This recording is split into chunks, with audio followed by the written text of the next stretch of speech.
channel. இன்னைக்கு நம்ம பண்ண போற ரெசிபி என்னன்னு பாத்தீங்கன்னா chicken tikka. 3 types of chicken tikka different variety எப்படி செய்யறதுன்னு பார்க்கலாம் வாங்க. ஒவ்வொரு பவுல்லையும் கால் kg chicken எடுத்துர்க்கேன். mint tikka, lamb tikka, red chili tikka. இது மூணும் எப்படி செய்யறதுன்னு பார்க்கலாம். இஞ்சி பூண்டு விழுது 2 டேபிள்ஸ்பூன் 3 டிக்காலையுமே சேர்த்துக்கோங்க. கிட்டத்தட்ட 3 டிக்காக்கும் பேசிக் மசாலா வந்து ஒன்று தான் வரும். தயிர் 2 டேபிள்ஸ்பூன், இதுவும் 3 டிக்காக்கும் ஊற்றிக்கோங்க. மிளகாய் தூள் 1 டேபிள்ஸ்பூன், சில்லி ஃப்ளேவருக்கு மட்டும் 1 டேபிள்ஸ்பூன் சேர்த்துருக்கேன். மீதி எல்லாத்துக்கும் ½ டேபிள்ஸ்பூன் சேர்த்துக்கிறேன். சீரகத்தூள் ½ டேபிள்ஸ்பூன், கரம் மசாலா 1 டேபிள்ஸ்பூன், மிளகுத்தூள் ½ டேபிள்ஸ்பூன், தனியாத்தூள் ½ டேபிள்ஸ்பூன், மஞ்சள் தூள் 1/4 டேபிள்ஸ்பூன். இது லைம் ஃப்ளேவருங்கிறதுனால இதுக்கு மட்டும் நான் ½ டேபிள்ஸ்பூன் மஞ்சள் தூள் சேர்த்துக்கிறேன்.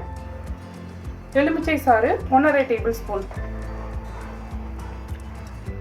உப்பு ½ டேபிள்ஸ்பூன், மின்ட் பேஸ்ட் 2 டேபிள்ஸ்பூன் சேர்த்துக்கோங்க. மின்ட் 1 கப், கொத்தமல்லி 1 கப், ரெண்டும் சேர்த்து அரைச்ச பேஸ்ட் இது. ரெட் சில்லி டிக்காக்கு ரெட் ஃபுட் கலர் 1/4 டேபிள்ஸ்பூன் சேர்த்துக்கோங்க. மின்ட் ஃப்ளேவர் டிக்காக்கு கிரீன் கலர் ஃபுட் கலர் சேர்த்துக்கோங்க. இப்போ இந்த மசாலா எல்லாத்தையுமே சிக்கன் கலர் போகிற மாதிரி நல்லா கை வச்சு கலந்து விட்டுருங்க. Chilli tikka masala ready. அடுத்ததான் லைம் ஃப்ளேவர் டிக்கா. அவ்வளோதான், லைம் ஃப்ளேவரும் ரெடி. அடுத்ததான் மின்ட் டிக்கா. இதையும் நல்லா இப்படி கை வச்சு கலரி விடுங்க. ஒரு 2 நிமிஷத்துக்காவது இப்படி கலரி விடுங்க. அப்போதான் சிக்கனுக்குள்ளார எல்லா ஃப்ளேவரும் போகும். அவ்வளோதான், மின்ட் ஃப்ளேவரும் ரெடி. குடைமிளகாய் சிக்கன் சைஸ்லேயே கட் பண்ணி வச்சுருக்கேன். இதையும் இந்த ரெட் சில்லி டிக்காலே போட்டு நல்லா பரட்டிடுங்க. அதே போலவே பெரிய வெங்காயத்தையும் சிக்கன் சைஸ்லேயே நறுக்கியிருக்கேன். அதையும் நான் இதுலேயே சேர்த்துக்கிறேன். சேர்த்துட்டு ஒரு தடவை நல்லா கலந்து விட்டுருங்க. இப்போ இது மூணுமே 1 மணி நேரத்துக்கு நல்லா ஊறட்டும். 1 மணி நேரத்துக்கு அப்புறமா சிக்கன்லாம் ஊறி ரெடியாக இருக்குது. இப்போ இந்த மாதிரி டிக்கா ஸ்டிக்கில் நம்ம ஊற வச்ச சிக்கன்ஸ் எல்லாத்தையுமே எடுத்து குத்தி வச்சிடுங்க.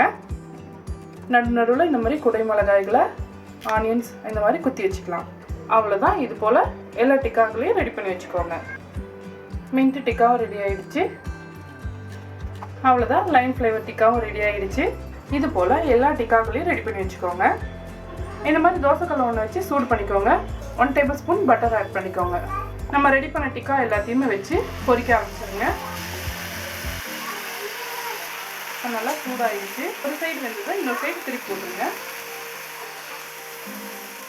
அவ்வளோதான், நம்மளோட டிக்காஸ்லாம் சூப்பராக ரெடியாக இருக்குது. 2 பக்கமும் நல்லா வெந்திருக்கு. இதை அப்படியே ஒரு பிளேட்டுக்கு மாற்றிடுங்க. அடடா, ரொம்ப நல்ல வாசனையோட கலர்ஃபுல்லாக பார்க்கவே அவ்வளோ சூப்பராக இருக்குது. இதே போலவே எல்லா டிக்காக்களையும் பொரிச்சு எடுத்துக்கோங்க. கொஞ்சம் போல் பைனாப்பிள்ஸாக இந்த மாதிரி நான் கட் பண்ணி வச்சுருக்கேன். இதில் லைட்டாக மிளகாத்தூள், உப்புத்தூள் போட்டு சேர்த்துருக்கேன். இந்த மாதிரி பரட்டிட்டு இதை ஒரு லைட்டாக இந்த மாதிரி சூடு பண்ணி எடுக்கும் போது அந்த சிக்கனோடு வச்சு சாப்பிடுங்க, அவ்வளோ டேஸ்ட்டாக இருக்கும். ஸோ இந்த மாதிரி இன்ட்ரெஸ்டிங்கான வீடியோஸை நீங்கள் தொடர்ந்து பார்க்கணுன்னா மனமும் செய்யும் சேனலை சப்ஸ்கிரைப் பண்ணிக்கோங்க. அவ்வளோதான், நம்மளோட பைனாப்பிள் டிக்காவும் ரெடி.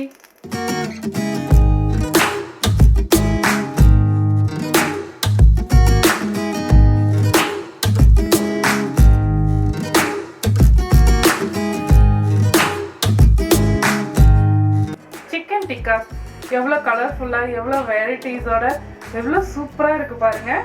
ரொம்ப நல்ல டேஸ்ட்டு, ரொம்ப நல்ல ஃப்ளேவர். கண்டிப்பாக இந்த ரெசிபி வீட்டில் ட்ரை பண்ணி பாருங்கள். மனமும் செய்யும் சேனலை சப்ஸ்கிரைப் பண்ணாலும் சப்ஸ்கிரைப் பண்ணிக்கோங்க. பக்கத்தில் இருக்க பெல் ஐக்கானே அழுத்திக்கோங்க. லைக் பண்ணுங்கள், ஷேர் பண்ணுங்கள். உங்களுக்கு விருப்பமான டிஷ்ஷஸ் இருந்தாலும் என்னோட ஷேர் பண்ணிச்சிங்கன்னா கமெண்ட் பாக்ஸில் கமெண்ட் பண்ணுங்கள்.